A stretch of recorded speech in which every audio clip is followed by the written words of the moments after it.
What's this? You get 2 AP government videos from me in a week? Yeah, we're gonna have to blow through this one because there's a lot in chapter 12, which is why I decided to make 2 videos, and I'm just gonna stop talking and just get right to it.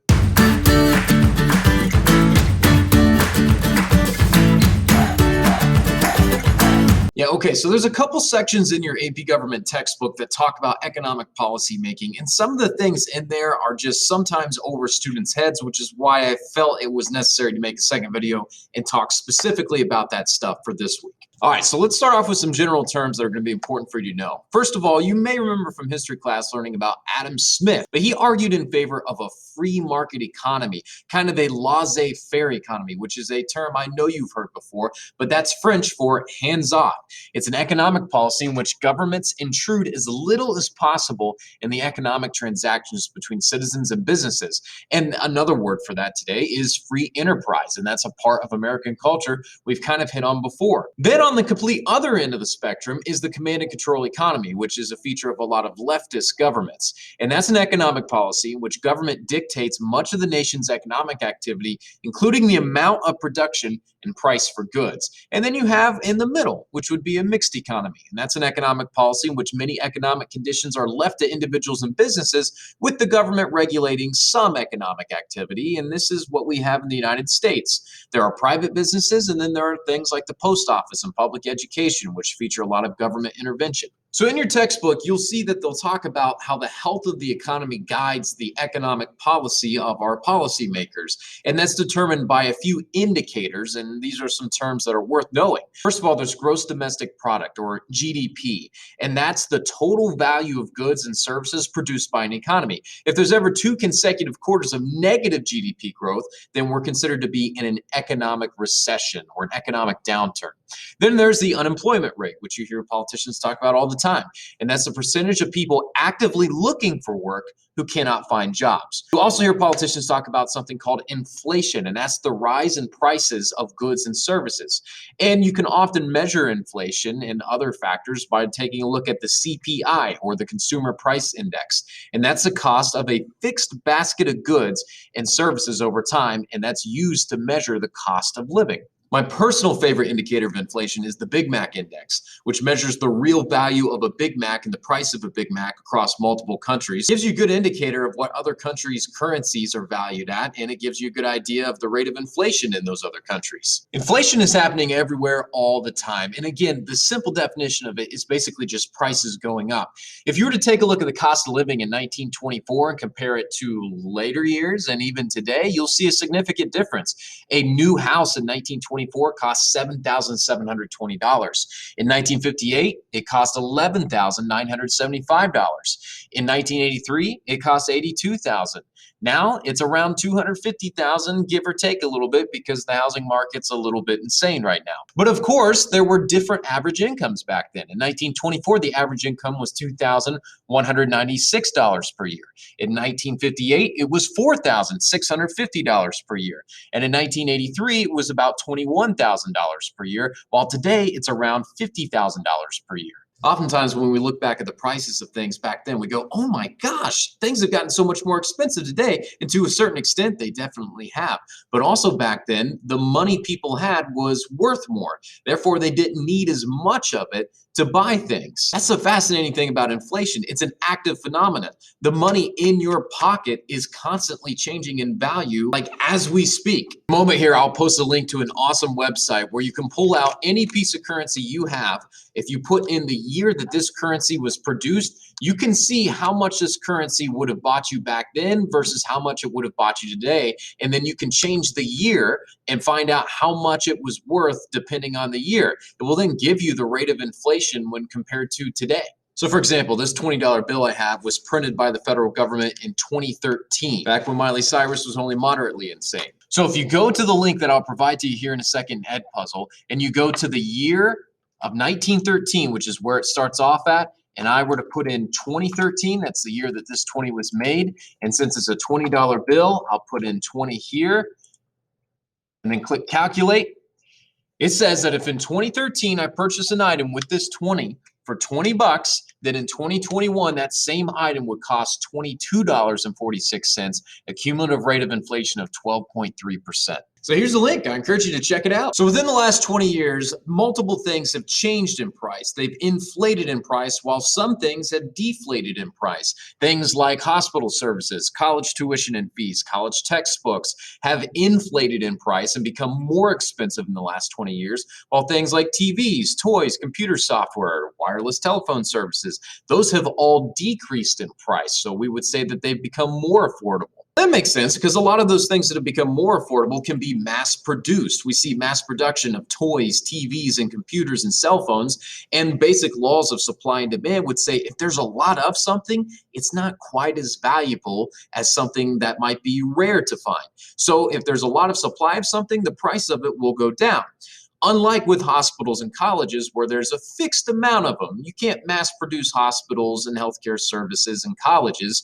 So as demand for those things increases, the price will increase too. And part of that demand has been driven by government subsidies or government financial assistance to try to drive people to college and try to make healthcare more affordable. All right, so now that you know some of the economic terms that get thrown around, let's dive into the policymaking aspect of what happens when things go awry and what different people think should be done to help fix the economy. All right, the first squad we're going to take a look at here are the Keynesians, and they are disciples of John Maynard Keynes, who worked during the Great Depression and published numerous theories on economics and how to get us out of the Great Depression. He was a British economist, and he really emphasized the effect of individual decisions with regard to saving and spending and how that affects the business cycle. What is the business cycle, you may ask? Well, the business cycle is basically the fluctuation in the growth and maybe recession of the economy. Sometimes business is booming, and we call this a boom in the cycle where things are looking up. And then sometimes there's a bust where the economy grows and then it starts to tank downwards. Keynes believed that during a boom, people spend more and they often invest in unwise things. But in a bust, people often cut back on spending and investing, and that can exacerbate contraction, meaning that just makes the economy worse already. Keynes theorized that government policy, therefore, should be to inject more money into the economy during a bust, and Democrats supported this. The New Deal under FDR and the Recovery Act under Obama, heck, even Lyndon B. Johnson's Great Society was riddled with Keynesian economic theory. Now, while Democrats are typically Keynesian, there's been plenty of Republicans, especially during the pandemic, that kind of adopted some Keynesian philosophies. The whole concept of giving people stimulus checks and hope that they go spend that money to try to get the economy rolling again is basically Keynesian economics in a nutshell. Obviously, there's some criticisms of the whole Keynesian economic philosophy. For example, many say that high taxing and high spending policies misallocate resources, and they argue that the free market does a better job of allocating resources to where they need to go instead of a centralized group of planners trying to decide where those resources should go. They also argue that new wealth is not being created. It's just being redistributed and misallocated. You can't tax and spend yourself into prosperity. You need people creating new things that spur production, which creates jobs, and then that can also create new wealth. They also argue that high taxes kill innovation and job creation. If the rich are being taxed at higher rates, that's less money they have to put into creating new things and creating new research projects and hiring new people and new jobs. Keynesian policies have also been criticized because they balloon the national debt by killing the nation's credit score and passing the bill on to future generations, making it unsustainable. And recent data kind of shows that most people don't spend their stimulus money when they get it. They save it. And that makes sense because if there's economic uncertainty, then the first thing you're probably going to want to do is save that money or pay down your debts instead of go out and spend it immediately. So that's why a lot of critics of Keynesian economics will point back to the Great Depression and the New Deal, which was probably the biggest and most famous example of Keynesian economics, and say, well, if you look at the unemployment rate from 1930 all the way through the Great Depression, it didn't really change that much. So it did go down during World War II, but between 1930 and 1940, it didn't drop that much. And that's despite federal spending increasing quite a bit during that time through FDR's New Deal projects, hoping to jumpstart the economy. On the flip side of Keynesian economics, you have the supply-siders, or those who adhere to supply-side economic theory. This is also referred to as Reaganomics, or some people will call this Trickle-Down Economics. But it basically proposes lower taxes on individuals and businesses and kind of wants to draw the government out of the economy a little bit more in hopes that that ends up spurring economic growth. Now, critics will say that trickle-down economics only benefits the wealthy, and it's unlikely that the benefits will make their way down to individuals not directly impacted by the lower tax rates. But proponents say excessive taxation, which is often associated with Keynesian economics, drags down the economy and growth of businesses and really hurts everyone. You often see that it's Republicans that support supply-side economics, but there have been some Democrats like John F. Kennedy in the past who said every dollar released from taxation that is spared or invested will help create a new job and a new salary. But it's typically associated with Republicans because Ronald Reagan was a big proponent of it. George W. Bush also ended up doing tax cuts, as well as President Trump. Supply-siders often point to the forgotten depression of the early 1920s of an example of their policy being effective, and that's where President Warren G. Harding and later President Calvin Coolidge ended up cutting the top marginal tax rates from being in the 70s all the way down to 25%.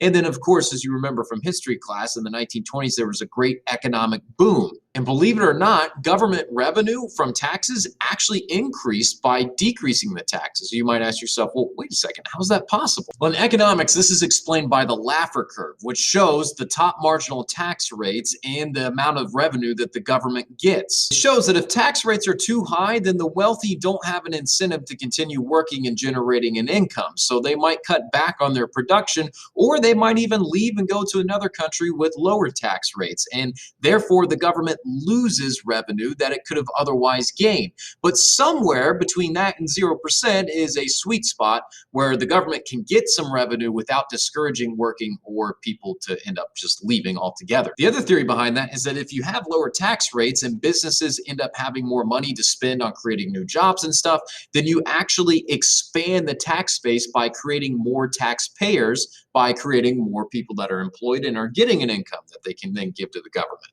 Now, whenever the government uses taxes and spending to attempt to lower unemployment, support economic growth, and stabilize the economy, we refer to this as fiscal policy. Speaking of taxes, once the federal government gets that money, how do they decide how to spend it? And where do the Republicans and Democrats fall along economic policy making lines when it comes to deciding what the government spends money on? The creation of the federal budget is quite the process, and it begins with the federal agencies submitting budgets for review to the president. Well, the president will then submit his budget request to Congress. The House will then review and create a budget resolution, and the Senate will do the same thing. They'll then have a conference committee that will create a budget resolution and kind of take a look at both the House version and the Senate version and combine them. Then the House Appropriations Subcommittee will mark up and vote on that resolution from the conference committee, as will the Senate Appropriations Subcommittee. It will then move on to the larger Appropriations Committee in the House and the Senate. It will then move to the House floor for a vote and the Senate floor for a vote, and then go back to the conference committee. Eventually, the president will either get to veto it or sign it into law. When it comes to the federal budget, Republicans will often support increasing military spending and decreasing taxes. And you saw this most recently with President Trump's tax cuts. President Bush also had his own tax cuts, and that reduced income tax rates for wealthy Americans, but it did increase spending to fund wars in Iraq, Afghanistan, and more recently, not in Iran, but against Iran. And then Democrats will often support budgets increasing spending on programs meant to target inequity. Obama's fiscal policy, for example, increased taxes on the wealthy and increased government spending to try to boost the economy during the Great Recession. Hopefully you remember from our unit on Congress that when it comes to federal spending, entitlements take up the bulk of the budget: Social Security, Medicare, and Medicaid. And hopefully you remember the difference between Medicare and Medicaid. Medicare is a federal program that provides health insurance to seniors and the disabled, those who can't care for themselves, so the government's attempting to do that for them.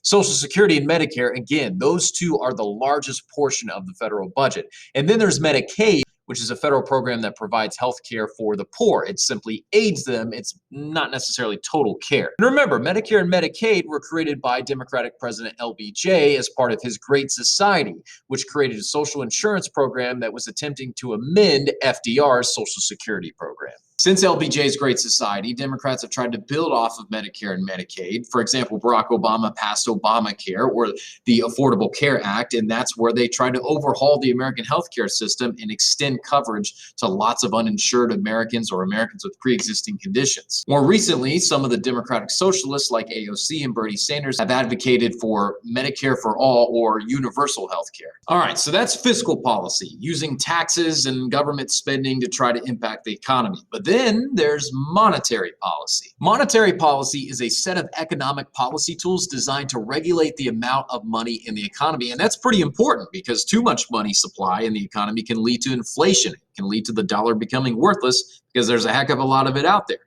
And this is all done by the central bank, or the Federal Reserve of the United States. And that's a board of governors, Federal Reserve banks, and member banks responsible for monetary policy. It's sometimes referred to as the Fed.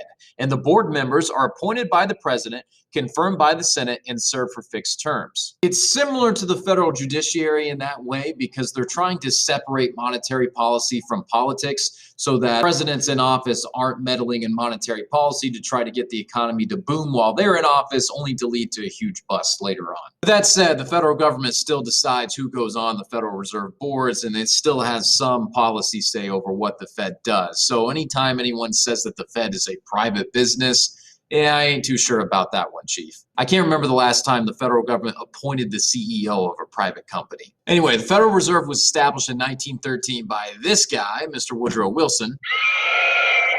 The Federal Reserve has three main tools to influence the economy. Number one, it can buy and sell treasuries. Number two, it sets the reserve rates that require banks to have a certain amount of deposits kept in reserves.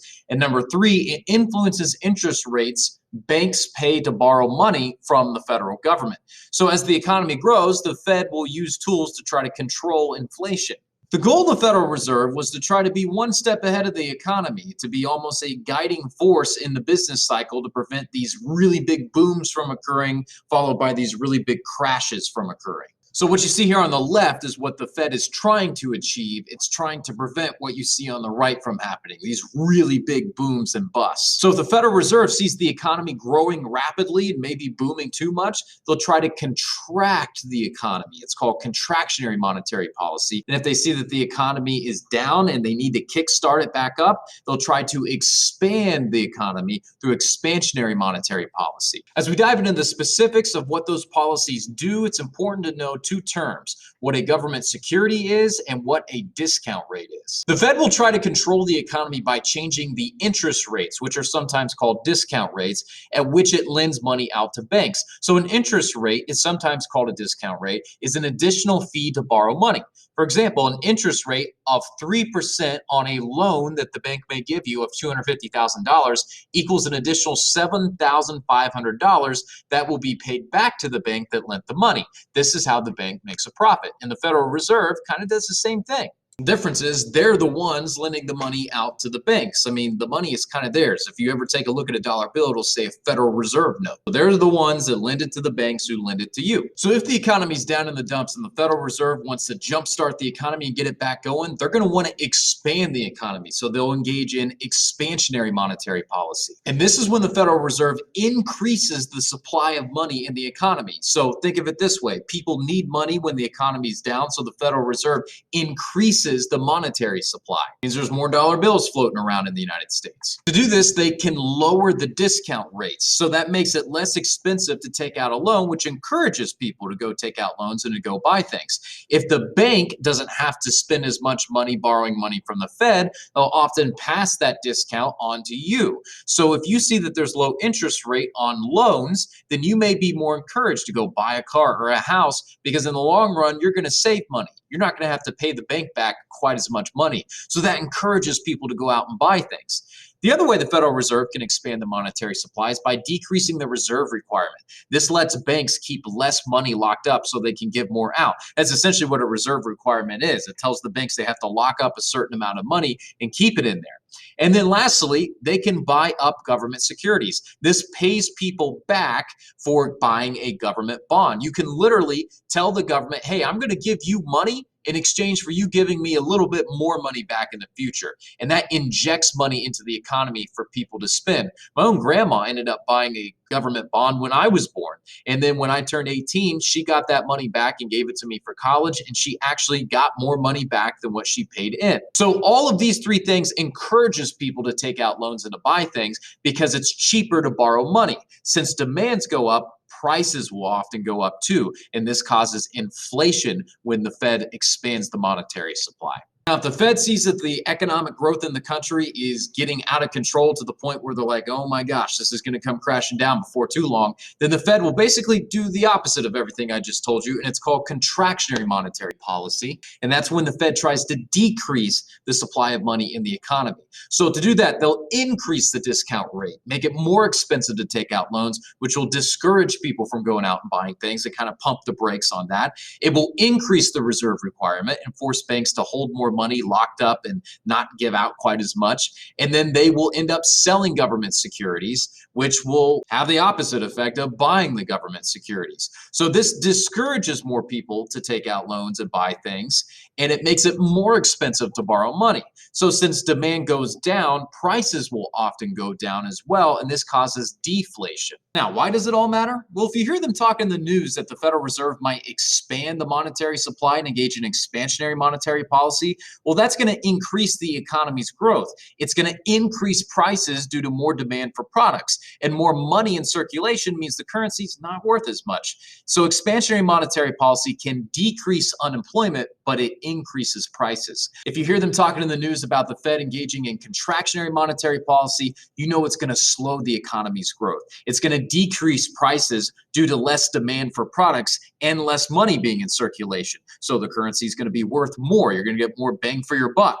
So contractionary monetary policy can increase unemployment because it slows the economy down, but it does decrease prices because it increases the value of the dollar. So each year I usually illustrate this in class by getting like a full-size Kit Kat bar or something, and then I distribute a few of these out. They're Mr. Lucas government currency, and they're about as worthless as the real American dollar. Usually I just drop off a handful of these things to like 5 or 6 students in the class, and then I have an all-out bidding war for the Kit Kat bar. I mean, it might sell for something like, I don't know, 6 of these. But of course, the sad thing is there's a ton of students that don't have any of these. So I end up printing more off, and I start dropping off more handfuls to more students around the class. And then I have another bidding war for the Kit Kat bar, and this time the price rises astronomically because there's more people with more money, which means that the value of this isn't worth quite as much because there's more of it out there. And this demand for this Kit Kat bar has created a bidding war, which has jacked the price up. So hopefully that illustrates to you how prices can increase when the Fed expands the monetary supply. Understanding what causes inflation and how it works can be a very powerful tool. I mean, just look at this kid I found on TikTok. I've been dealing with a lot of ants in my room recently, and I've put out traps, I've used raid, none of it's worked, so I've decided that if they're gonna fight dirty, then so am I. So the new plan is I'm going to give each ant an entire loaf of bread. And you might, if you have a little tiny pea brain, you might be thinking, this isn't gonna work. Listen to the whole plan. The bread tactic is going to destabilize the entire ant economy. They're going to have no idea what to do because the value of the crumb is going to plummet to 0. They're going to be fighting within their new ranks to find a new currency. The queen will be probably assassinated, and suddenly I'm God. I'm the ant king. And that's how you use inflation as an economic weapon. Sounds like a good plan to me. Knowledge is power, kids. And there's the Federal Reserve for you. Well, at least a basic explanation of the Federal Reserve. And of course, like with most things, not everyone is necessarily a fan of the Federal Reserve. Many have argued that it distorts the market and that it has made things worse. I mean, since its inception in 1913, you can see that inflation has really skyrocketed since the Federal Reserve was created. And if the purpose of the Fed was to steady the business cycle and to stop these big booms and busts from happening, it definitely failed to prevent the biggest bust in economic history, the Great Depression.